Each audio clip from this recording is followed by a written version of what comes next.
முதல்ல வந்து நான் எப்பவுமே இந்த சமூக பிரச்சனை தான் எனக்கு சொந்த பிரச்சனைகளாக இருந்திருக்கு. நான் சொந்த பிரச்சனைன்னு இது வரைக்கும் கமிஷன் ஆஃபீஸ்க்கு வந்ததில்லை. சமீபத்தில் ஒரு நாள் வந்து காலையில் திருமதி லதா ரஜினிகாந்த் வந்து எனக்கு ஃபோன் பண்ணாங்க. ஃபோன் பண்ணி பேச ஆரம்பித்த உடனே அழ ஆரம்பிச்சிட்டாங்க. எனக்கு கொஞ்சம் பயமாக இருந்தது, என்னது இது அப்படின்னு சொல்லிட்டு. அவங்களால விசும்பி பேச முடியல. அன்னைக்கு காலையில் பேப்பரில் நான் பார்த்த செய்தி வந்து பிளாட்ஃபாரத்தில் காணாமல் போன குழந்தைகள். சமீபத்தில் ஒரு 6 மாத குழந்தை, 8 மாத குழந்தை, அந்த மாதிரி 2 குழந்தைகள் போன மாதத்தில் மட்டுமே காணாமல் போயிருக்கு. கணக்கெடுப்பு இப்படி பார்த்தா போன வருஷத்துல இருந்து ஒரு 656 குழந்தைகள், அதில் 305 குழந்தைகள் பெண் குழந்தைகள். இந்த குழந்தைகள் இங்கே காணாமல் போயிருக்கு. இதுக்கான போலீஸ் நடவடிக்கைகள் எடுத்துகிட்டு இருக்கு. பேப்பரில் பார்த்தோம்னா நிறைய செய்திகள் இருக்கும். தேர்தலில் இருந்து, கூட்டணியிலேருந்து நிறைய செய்திகள் இருக்கும். ஒருத்தரை ஒரு செய்தி பாதிக்கும். என்னையும் திருமதி லதா ரஜினிகாந்தையும் இந்த செய்தி பாதித்ததுனால போலீஸ்க்கு வந்து இதை கொஞ்சம் அவசர நடவடிக்கையாக இது மேலே கவனம் செலுத்த முடியுமா அப்படின்னு கேட்கறதுக்காக. ஏன்னா தேர்தல் நேரத்தில் எதை பார்த்தாலும் தேர்தல் தான் முக்கியமான ஒரு விஷயமா இருக்கும். இந்த இடத்துல நாங்கள் என்ன பண்ணோம்னா, தனித்து போட்டிடுறதுன்னு இல்லாமல் கூட்டணி அமைச்சிக்கலாம் அப்படின்னு சொல்லிட்டு பார்த்திபன் மனிதநேய மன்றம், லதா ரஜினிகாந்த் அவருடைய தயா ஃபவுண்டேஷன், எக்ஸ்னோரா நிர்மல் அவர்கள், இந்த மாதிரி இன்னும் நிறைய என்ஜிஓஸ் எல்லாம் சேர்ந்து இதுக்கான ஒரு விழிப்புணர்வு, அதாவது இது மேலே ஒரு துரிதமான ஒரு நடவடிக்கை எடுக்கணும். அப்புறம் அதே மாதிரி நேற்று நான் வந்து நம்ம தமிழக முதல்வர் அவர்களுடைய அலுவலகத்துக்கு தொடர்பு கொண்டு, எனக்கு இதுக்கு ஒரு டைம் கொடுங்க, அம்மா குழந்தைகள் நல காப்பகம் அப்படின்னு ஏன் ஒரு காப்பகத்தை நம்ம ஆரம்பிக்கக்கூடாது? அம்மானாவே குழந்தைகள் தான் அடுத்து ஞாபகம் வருது. அதனால் ஏன் இப்படி ஒரு நல காப்பகத்தை ஆரம்பிக்கக்கூடாது? இந்த குழந்தைகளை பார்த்தீங்கன்னா எங்கேயோ ஒரிசாலேருந்து இங்கே வந்து தெருமுனையில் பிச்சை எடுக்கிற குழந்தைங்க இங்கே இருக்காங்க. அந்த தாய்மாரையும் குழந்தையும் பார்த்தோம்னா அது 2 பேருக்கு நிறைய முகஜாடைகளே வேறையாக இருக்குது. நான் அதனால் இன்றைக்கி கமிஷனர்கிட்ட முதல் விஷயம், காவல்துறைக்கும் கமிஷனருக்கும் நம்ம நன்றி சொல்லணும். ஏன்னா உடனடியாக இதுக்கு நேரம் கொடுத்தாரு. 2வது விஷயம் வந்து உடனடியாக இது மேலே வந்து நாங்கள் நடவடிக்கை எடுக்கிறோம், ஆல்ரெடி நடவடிக்கை ஆரம்பிச்சாச்சு அப்படின்னு சொல்கிறாங்க. நான் சொன்ன ஒரு கருத்து என்னென்னா, இந்த சிக்னலில் பிச்சை எடுக்கிற குழந்தைகளை அவங்க எங்கேருந்து வராங்கன்னு கண்டுபிடிச்சோம்னா இந்த குழந்தைங்க எங்கேருந்து காணாமல் போகுதுங்கிற ஒரு விஷயத்தை ஒரு லிங்க் பண்ணலாமேன்ட்டு, அது ஒரு நல்ல யோசனை. உடனடியாக நாங்கள் அதுக்கு முடிவெடுக்கிறோம்னு சொல்லியிருக்காங்க. சமீபத்தில் கூடிய சீக்கிரத்தை எங்களுக்கு ஒரு நேரம் ஒதுக்கி, அந்த நேரத்தில் வந்து ஒரு நிறைய சமூக அமைப்புகள் எல்லாம் சேர்ந்து குழந்தைகளை காணாமல் போகிறதுனால நிறைய குழந்தைகள் மூலமாக இதுக்கு ஒரு விழிப்புணர்வு, போலீஸ்க்கு வந்து ஒரு அவசரமாக இந்த வேலையை நடவடிக்கை எடுக்கணும்னு கேட்டுக்கிறதுக்காக இங்கே வந்து கூடணும். அதுக்கான ஒரு நல்ல பலன் இருக்கும்னு எதிர்பார்க்குறோம்.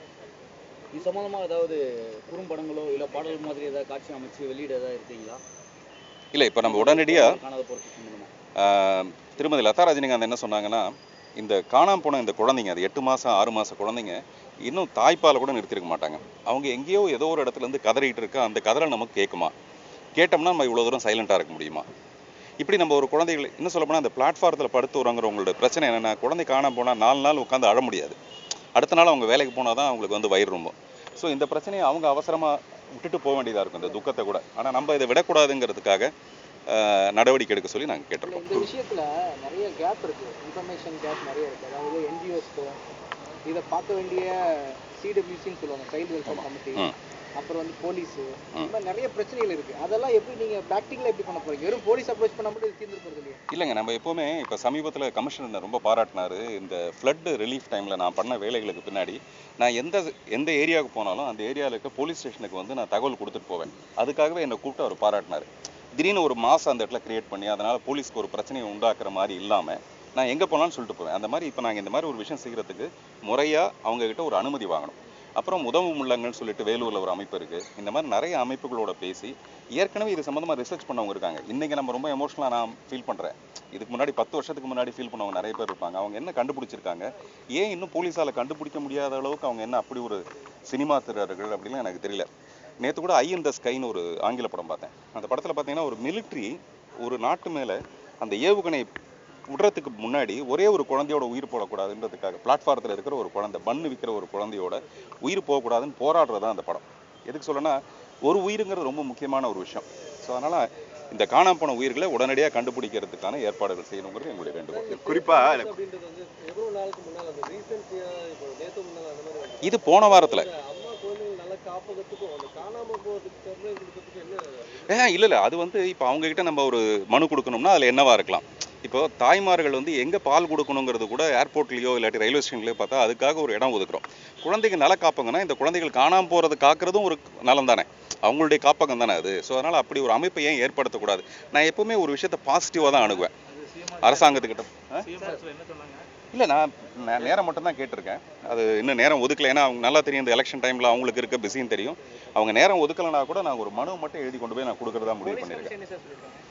உடனடியாக நடவடிக்கை எடுக்கிறோம். உடனே ஒரு ஜாயின்ட் கமிஷனர் ஆல்ரெடி இதில் இருக்கிறவங்கலாம் கொண்டு வந்து ரொம்ப நேரம் உட்கார வச்சு அவங்க பேசினது என்னன்னா, நாங்கள் இந்த மாதிரி ஏற்பாடுகள் பண்ணிகிட்டு இருக்கோம், நடவடிக்கைகள் இருக்குது, நீங்களும் வந்து உங்களால் முடிஞ்சதுன்னா ஒரு விழிப்புணர்வை ஏற்படுத்த பாருங்கள். நிறைய ஒரு நடவடிக்கை எடுக்கிறோம்.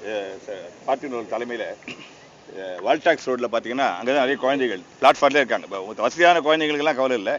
அதனால் நாங்கள் போய் ஒரு குரூப்பாக பிரிஞ்சு ஒவ்வொரு இடத்துல அவேர்னஸ் கிரியேட் பண்ண போகிறோம். அதாவது இந்த குழந்தைங்க தெருவு தான் வளருது, அம்மா அப்பா வேலைக்கு போயிடுறாங்க.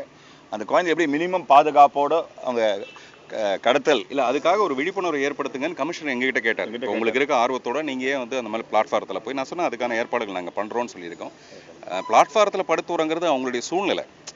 அவங்களோட பிளாட்ஃபாரத்தில் படுக்காதீங்கன்னு சொல்கிறது வந்து நியாயமாக இருந்தால் கூட அவங்களுடைய சூழ்நிலை எப்படி இருக்குது, அதை மீறி நம்ம அவங்களுக்கு பாதுகாப்பு கொடுக்கணுங்கிறத மீறி அவங்க குழந்தைங்களை அவங்க எப்படி பாதுகாக்கிறது. அவர் சொன்னார், ரொம்ப நல்லா இருந்தது. இந்த மாதிரி பிளாட்ஃபாரத்தில் படுக்க வேண்டிய கட்டாயம் வந்துன்னா யாராவது ஒழுத்தராது கொஞ்ச நாளைக்கு முழிச்சிருந்து பாதுகாக்க முடியுமான்னு பாருங்கன்னு சொல்லிட்டு. ஸோ இந்த மாதிரி நிறைய கருத்துகள் வந்து அங்கே பரிமாறப்பட்டது.